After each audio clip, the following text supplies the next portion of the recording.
Hello and welcome. We are still on moment area method, and we are going to be looking at the cases we have under moment area method. All right.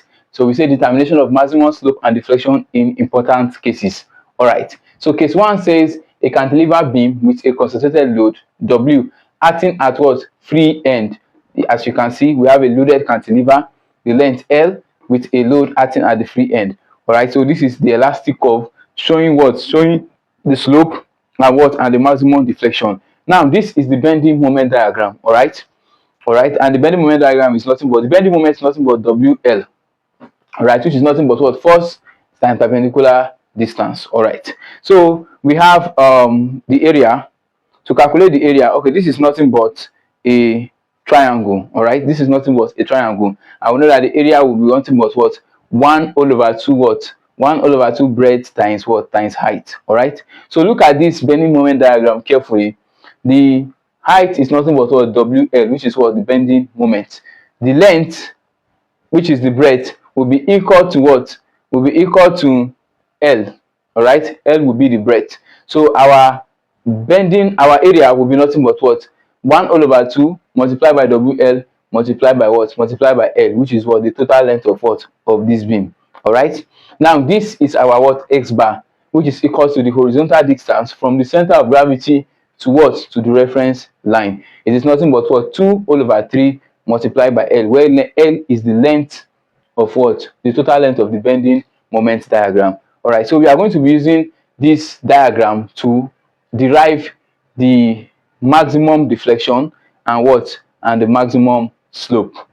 All right, so we know that first we know that from our Mohr theorems, all right, we know that theta is equal to A all over what? EI, and y, which is deflection, is equal to A x bar all over EI. All right, so let's solve for maximum slope first. All right, now we know that maximum slope is equal to A all over EI. What will be the area? The area of a triangle is nothing but what? Half base times what? Times height.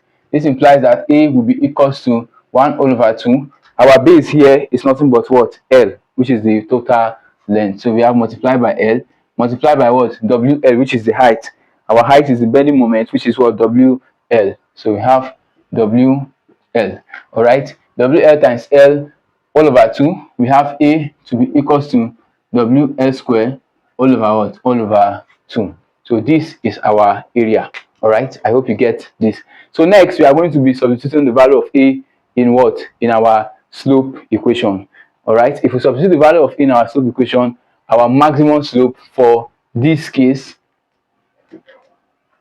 theta max, will be equals to W L square all over what? All over 2 all over what? EI. This implies that we have theta max to be equals to WL square all over what? All over 2 EI. So this is our maximum slope for a cantilever beam with a concentrated load W acting at the free end. So for every example we solved on this case, this will be the formula we are going to apply. All right, so now let's look for the maximum deflection. All right, let's look for the maximum deflection. Now we know that area A is equals to WL square all over what? All over 2.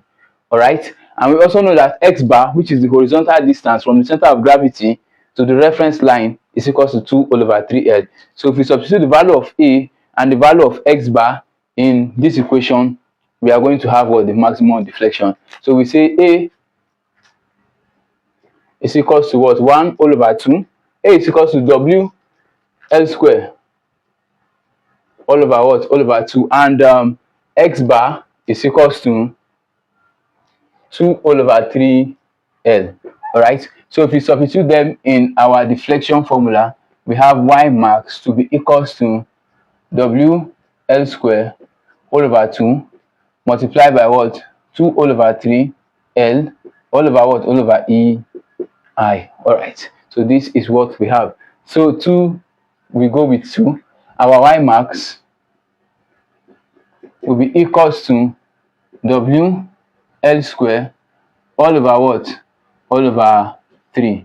All right, this is wl cube. L square multiplied by l square will give us cube, so this is not square, this is cube. All right, all over what? All over 3ei. So this is our final relation for maximum deflection. All right, so whenever we are faced with a question that is related to this case, whenever we have a cantilever, we are given a length and a load at what? At the free end, we are going to be using this formula to find the maximum slope, and then this formula to find the maximum deflection. So that will be all for case 1. All right, so next we'll be coming with what? Case 2, which is a cantilever beam with a concentrated load acting at what? At any distance in between the beam, but not at what? Not at the end. All right, so be sure to like, share and subscribe. And also, if you need any of our material on our courses, you can feel free to reach out to us via the link on our description for your own copy. So I will see you on the next one. Thank you for watching.